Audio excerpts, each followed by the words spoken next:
Hello and welcome. अगला question है हमारे पास, explain the effects of misrepresentation on the validity of an agreement. तो effect क्या होता है मिस रिप्रेजेंटेशन का एक अग्रीमेंट की वैलिडिटी पे। ये क्वेश्चन हमारे पास यूपीसीजे 1985 बीजीएस 2017 में पूछा गया है।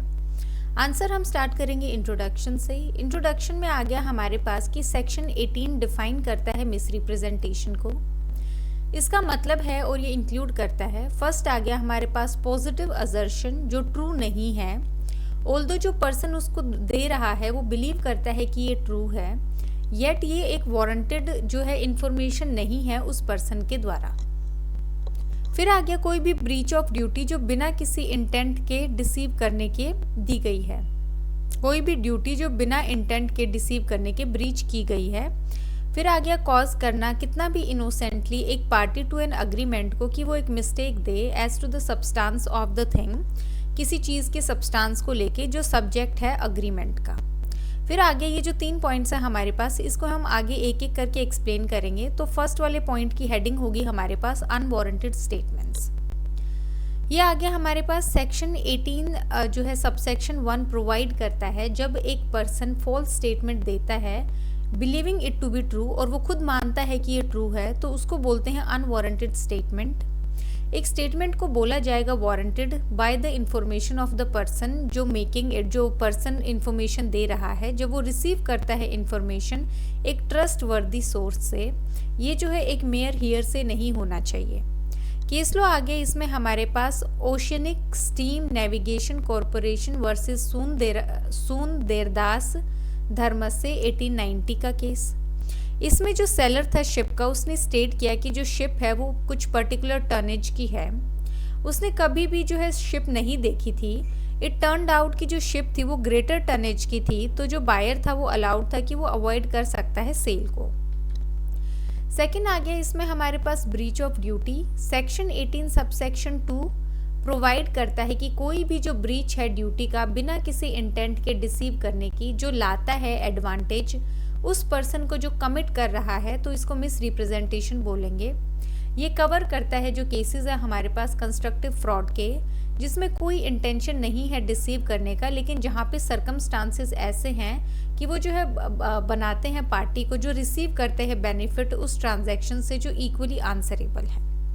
केस लो आगे, इसमें हमारे पास oriental bank corporation versus John Fleming 1879 Bombay high court. इसमें प्लेंटिफ ने साइन की डीड बिना रीड किए, क्योंकि जो डिफेंडेंट था उसने ऐसा इंप्रेशन दिया कि ये कंटेन करता है nothing more than the formal matters जो डिस्कस किए गए हैं उनके बीच में।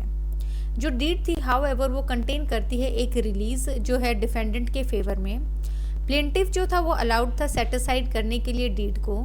जो कोर्ट था उसने बोला कि जो ड्यूटी है डिफेंडेंट की कम्युनिकेट करने की जो कंटेंट्स हैं डीड के प्लेंटिफ को, तो यहाँ पे ब्रीच हुई है ड्यूटी की, तो ये जो है प्लेंटिफ के फेवर में जाएगा।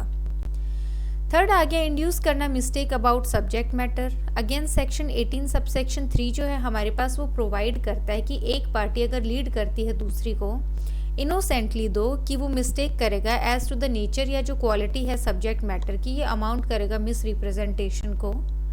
केस लो आ गया इसमें हमारे पास Dambarudhar Behera versus state of Orissa 1980। इसमें जो गवर्नमेंट है उसने ऑक्शन किया कुछ फॉरेस्ट कूप्स। एक जो पार्ट था लैंड का वो ऑक्यूपाई किया गया था टेनेंट्स के द्वारा। जो फॉरेस्ट डिपार्टमेंट था उसको पता था इस फैक्ट का, लेकिन उसने डिस्क्लोज नहीं किया परचेजर को। कॉन्ट्रैक्ट हेल्ड किया गया कि वो विशेट किया गया है मिस रिप्रेजेंटेशन से, और जो परचेजर था वो अलाउड था कि वो रिकवर कर सकता है डैमेजेस फ्रॉम लॉस। तो इन 3 पॉइंट्स में हमने जो है 3 केस लॉस किए हैं, और ये जो है आपको डिट्टो फैक्ट बेस्ड क्वेश्चन भी पूछे जा सकते हैं और बहुत बारी पूछा जाता है, स्पेशली ये वाला थर्ड वाला और जो फर्स्ट वाला है हमारे पास, ये आपका एज एन इलस्ट्रेशन और फैक्ट बेस्ड क्वेश्चन भी आता है। इन केस की आपको जो है केस लॉज के नाम याद नहीं रह रहे हैं, तो आप क्या कर सकते हैं, आप केस लॉ की जगह यहाँ पे इलस्ट्रेशन लिख के और इसके जो हमारे पास फैक्ट्स हैं और उसमें क्या हेल्ड किया गया है ये डिस्कस कर सकते हैं। नेक्स्ट आ गया हमारे पास कब अग्रीमेंट वॉइडेबल नहीं होगा डिस्पाइट फ्रॉड या मिस रिप्रेजेंटेशन, उस पर प्रैक्टिस की गई है। इसमें आ गया अकॉर्डिंग टू एक्सप्लेनेशन जो मेंशन की गई है सेक्शन 19 में, एक फ्रॉड या मिस रिप्रेजेंटेशन जो कॉज नहीं करता है कंसेंट जो है कॉन्ट्रैक्ट का पार्टी का जिस पे फ्रॉड या मिस रिप्रेजेंटेशन प्रैक्टिस की गई है, तो वो रेंडर नहीं करेगा कॉन्ट्रैक्ट को एज वॉइडेबल। तो अगर जो कंसेंट जो है वो जो है कॉज नहीं किया गया है कॉन्ट्रैक्ट का, तो यहाँ पे जो है फ्रॉड और मिस रिप्रेजेंटेशन अगर प्रैक्टिस की गई है तो वो वॉइडेबल नहीं होगा। इलस्ट्रेशन आ गया। ए जो है वो एक स्टेटमेंट देता है बी को कि जो वॉच है वो टाइटन कंपनी की है, लेकिन वो जो है टाइटन कंपनी की नहीं होती है। बी को ऑलरेडी पता था, वो अवेयर था कि जो वॉच है वो टाइटन कंपनी की नहीं है, और इस फैक्ट को जानते हुए भी उसने खरीदी है वॉच। इस केस में ऑल्दो ए ने प्रैक्टिस किया है फ्रॉड बी पे, लेकिन जो कंसेंट था बी का वो कॉज नहीं किया गया है फ्रॉड के द्वारा। यहाँ पे आप मिस रिप्रेजेंटेशन भी लिख सकते हैं, फ्रॉड या फिर मिस रिप्रेजेंटेशन। कंक्लूजन में आ गया हमारे पास कि जो फ्रॉड है वो एक इंटेंशनल रॉन्ग है।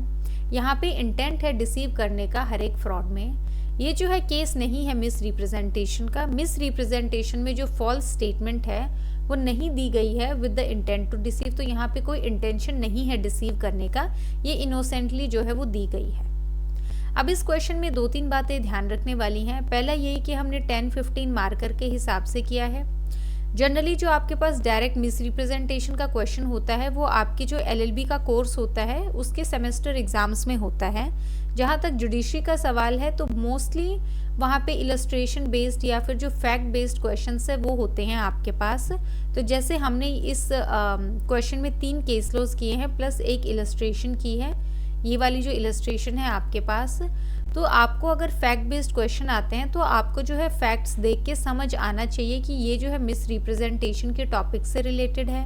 उसके बाद ये कौन से पार्ट से रिलेटेड है, अनवारंटेड स्टेटमेंट है, या फिर आ गया आपके पास जो सेकंड वाला पार्ट है हमारे पास that is breach of duty, और जो तीसरा पार्ट आ गया इसमें हमारे पास कि जो सब्जेक्ट मैटर है जो है उसको मिस्टेक की जो है सब्जेक्ट मैटर को लेके है।